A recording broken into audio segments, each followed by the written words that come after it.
तुम्ही शुभेच्छा दिला त्यावेळेला दादाही उपस्थित होते। शुभेच्छा देण्यासाठी दादांना आज सर्वच मंडळी आलेली होती, दादा पण होते आणि दादांनी पण शुभेच्छा दिल्या। दादांनी पण साहेबांचं दर्शन वगैरे घेतलं। तुमचं काही बोलणं झालं दादांशी? नाही, आज फक्त बोलणं झालं ना, आत बसल्यानंतर सर्वांचं बोलणं झालं, एकदम दिलखुलास गप्पा झाल्या। कारण तुम्हाला आवर्जून सुप्रियाताई आतमध्ये घेऊन गेलेल्या होत्या जेव्हा तुम्ही आला होता तेव्हा।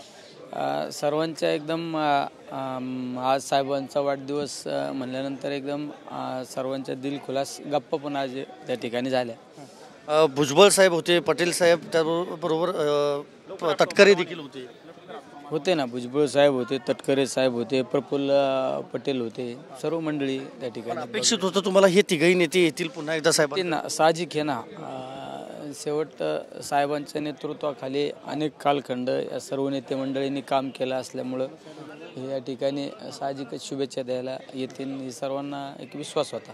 राजकीय चर्चा झाली, साहेबांनी विचारलं मंत्रिमंडळ कधी अस्तित्वात येणार काय, असं देखील अजितदादांनी सांगितलंय।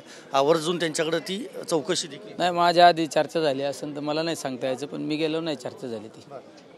आता काय वाटतं, आता पुढचं काय भूमिका असावी दोघांची, साहेबांची आणि दादांची, एक कार्यकर्ता म्हणून आणि खासदार म्हणून देखील? कार्यकर्ता म्हणून पाहिलं तर आज हे सर्व एकत्र पाहिल्यानंतर निश्चित एका परिवारात असल्यासारखं वाटलं, आनंद पण वाटला। पण राजकारण आणि कौटुंबिक संबंध कधी कधी वेगळे असू शकतात।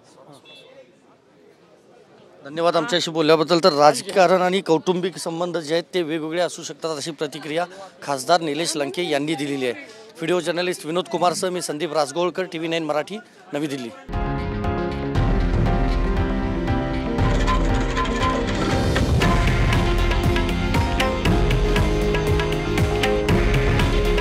हे आहे देशातील नंबर 1 न्यूज नेटवर्क आणि आपण पाहत आहात TV9 मराठी।